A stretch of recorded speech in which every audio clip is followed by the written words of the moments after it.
नमस्कार. आदरणीय शरद पवार साहेब, आदरणीय आशिष शेलार साहेब, अजिंक्य नाईक आणि मुंबई क्रिकेट असोसिएशनचे पदाधिकारी, एपिक्स काउन्सिल आणि मुंबई क्रिकेटचा परिवार, हे आपण सगळे आलात ते या मुंबई क्रिकेटचा परिवारच आहे.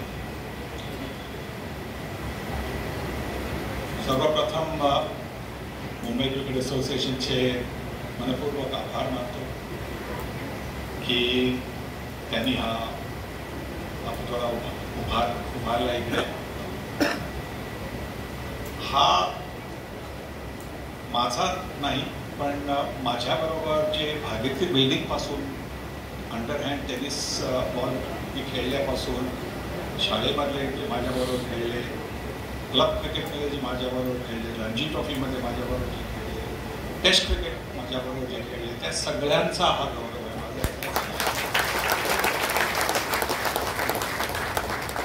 त्यांनी जर माझ्याबरोबर, मी लहान असताना माझ्याबरोबर भागीरथी बिल्डिंगमध्ये ते आमच्या बरोबर क्रिकेट खेळले नसते तर कदाचित मी क्रिकेटर झालो नसतो.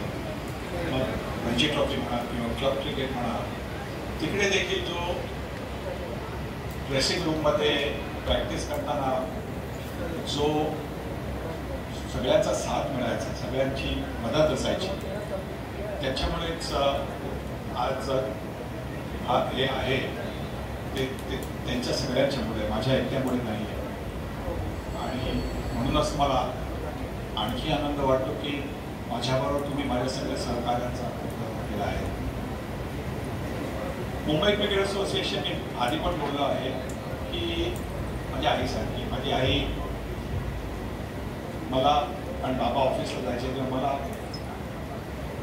मैदानावर सोडायची शाळेच्या मॅचच्या वेळेला, आणि मग ती कदाचित घरी जायची, कधी कधी समजा बॅटिंग असली तर झाडामागे लागून मॅच बघायची. आणि जसं तिने मला मैदानावर आणलं तसं तुम्हीच मुंबई क्रिकेट असोसिएशनने मैदानाबाहेर माझा हात पकडला. कारण पुष्कळ वेळेला असं होतं की तुम्ही रन करता आहेत, विकेट्स घेत आहेत, पण तुम्हाला एक नशीब लागतं, तुम्हाला एक जी साथ लागते, तुम्हाला एक जे प्रोत्साहन लागतं ते कधी कधी मिळत नाही. पण मुंबई क्रिकेट असोसिएशनने मला ते नेहमीच दिलं आहे. मी मुंबईला जेव्हा पहिली मॅच खेळलो, ती इराणी ट्रॉफी मॅच होती. त्या मॅचच्या नंतर ऑस्ट्रेलियाला जाणारी टीम, इंडियन टीमची सिलेक्शन होतं. म्हणजे त्या मॅचच्या 22 खेळाडूंपैकी 21 खेळाडू भारतीय टीममध्ये भरडी होण्यासाठी खेळत होते. मी एकटाच एक असा होतो तो फक्त मुंबईमध्ये, कारण माझी पहिली मॅच होती, मला फक्त मुंबईच्या टीममध्ये माझी जागा नक्की करायची होती. पण ते मला जमलं नाही. दोन्ही इनिंगमध्ये मी फेल झालो. पहिल्या इनिंगमध्ये 5, दुसऱ्या इनिंगमध्ये 0. आणि त्याच्यानंतर देखील जेव्हा भारतीय टीम म्हणजे जेव्हा निवडली गेली, त्याच्यामध्ये मला वाटतं 7 आपले मुंबईचे प्लेयर होते, 7 का 8 मुंबईचे प्लेयर होते. तरी देखील ते जेव्हा ऑस्ट्रेलियाला गेले, त्याच्यानंतर जेव्हा रणजी सीझन सुरू झाला, तेव्हा मी 14 मध्ये होतो, पण 11 मध्ये खेळायचा मला चान्स मिळाला. पण त्यावेळेला जे मुंबई क्रिकेट असोसिएशननी जे मला म्हणजे पाठीवर घेतलं, कारण की मुंबई क्रिकेट असोसिएशनचे तेव्हाचे जे अधिकारी होते, सेक्रेटरीज वगैरे होते, त्यांनी मला इतकं उत्तेजन दिले, काय हरकत नाही, तुला चान्स मिळणार, तुला चान्स मिळणार. कधी कधी नुसतं तेवढंच तर बोलायचं असतं, आपल्याला वाटतं की असंच बोलताय म्हणून, पण एवढ्या खात्रीने ते कधी कधी बोलायचे की नाही रे, तुला मिळणार, चान्स मिळणार. पण 2.5 वर्ष त्याच्यानंतर मला चान्स मिळाला. 2.5 वर्ष त्याच्यानंतरच्या सीझनमध्ये मी 14 मध्ये पण नव्हतो, मी 16 मध्ये पण नव्हतो.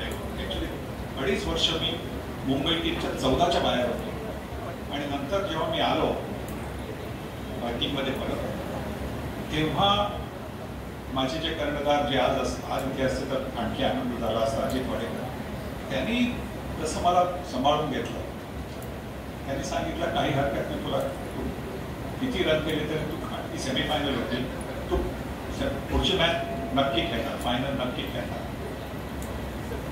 पहिल्या इनिंगला 0 करून आऊट झालो परत. तेव्हा वाटलं आता परत आपला म्हणजे हा चान्स गेला. कारण त्यावेळेला मुंबईच्या टीममध्ये एखाद दुसरा चान्स मिळत होता, त्याच्यानंतर तुम्ही खेळला नाही तर बरं केलं नाही, तुम्हाला बाहेर काढत होतो. पण अजितने जे मला प्रोत्साहन दिलं की नाही, मी तुला पुढच्या मॅचमध्ये घेणार आहे.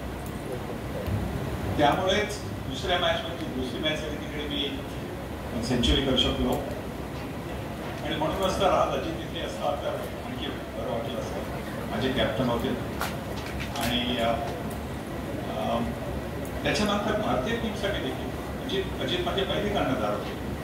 आणि त्यांनी देखील त्यावेळेला देखील जेव्हा मला बरं नव्हतं, त्यांनी म्हणजे मला मी इंजर्ड झालो होतो, पण त्यांनी मला तेव्हा सांगितलं तू ट्रीटमेंट करून घे, आपण बघूया.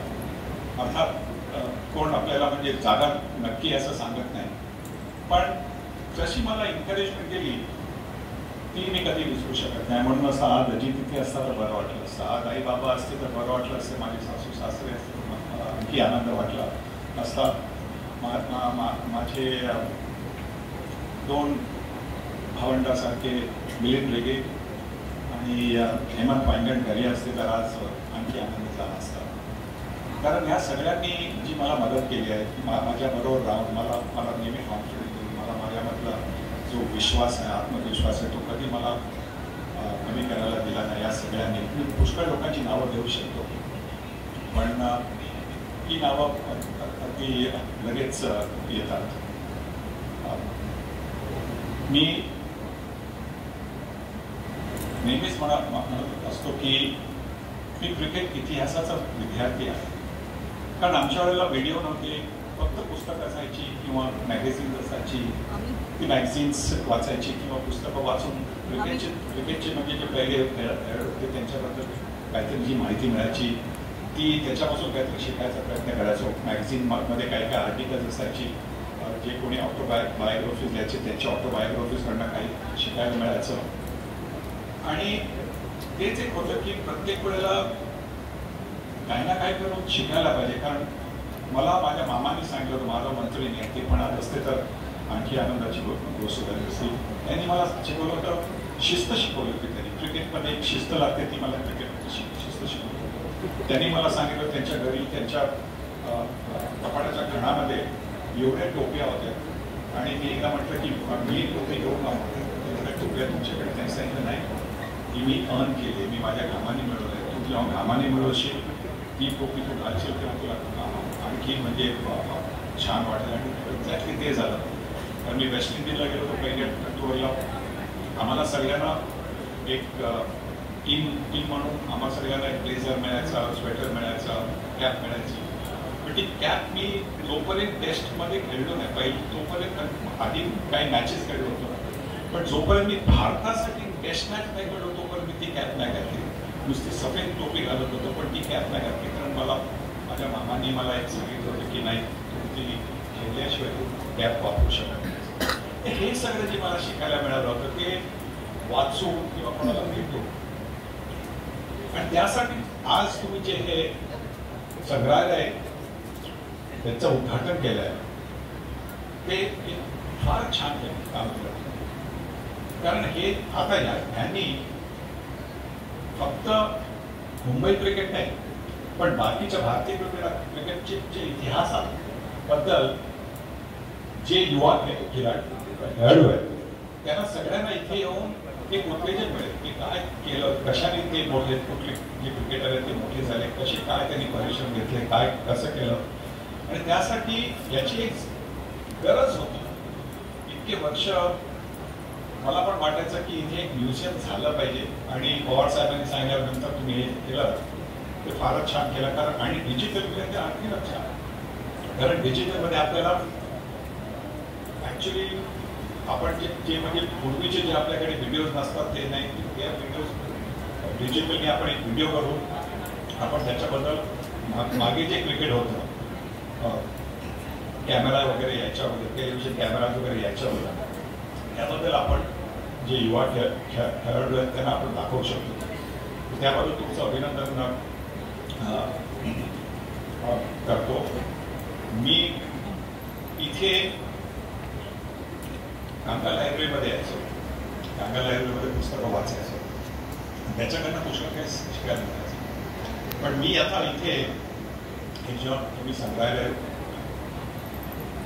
ओपन केलंय तर मी नक्की इथे येईल, कारण आपल्यामधला जो स्टुडंट आहे तो नेहमी जिवंत ठेवला पाहिजे असं मला वाटतं. क्रिकेटमध्ये आपण कधी कोण मास्टर नसतो. तुम्ही किती कोणाला मास्टर म्हणा, लेखी मास्टर म्हणा, काही म्हणा, पण जोपर्यंत तुम्ही क्रिकेटचे स्टुडंट आहात तोपर्यंत तुम्ही क्रिकेट आणखी एन्जॉय करा. कारण ते क्रिकेटमध्ये दर दिवशी दर मॅचमध्ये आपल्याला काही ना काही शिकायला. त्याबद्दल तुमचं अभिनंदन करतो मुंबई क्रिकेट असोसिएशनचं की तुम्ही संग्रहालय केलं आहे, तुम्ही पवार साहेब आणि माझा पुतळा इथे उभारला आहे. मला माहिती आहे की अजिंक्यच्या मनामध्ये होतं आणि माझे काही मुश्किल दोस्त आहेत. त्यांनी पण म्हटलं होतं की दोनच आहेत की एक तू स्वतः इथे राहशील तर तुझं एक पुतळा आहे आणि म्युझियममध्ये. आता माझा असं वय झालं तर की कदाचित तू म्युझियममध्ये पाहिजे, त्यापेक्षा एक पुतळा केला हे बरं आहे. कारण मला इथे संग्रहालयामध्ये येऊन तिथे टाईम पास करायला आणि आणखी काही शिकायला मिळेल. परत एकदा आपल्या सगळ्यांचं अभिनंदन आणि परत आपल्या संग्रहालयाबद्दल आणि मनपूर्वक आभार म्हणून आपल्या सगळ्यांची आभार मानून मी आपलं भाषण संपवतो. जय हिंद, जय महाराष्ट्र.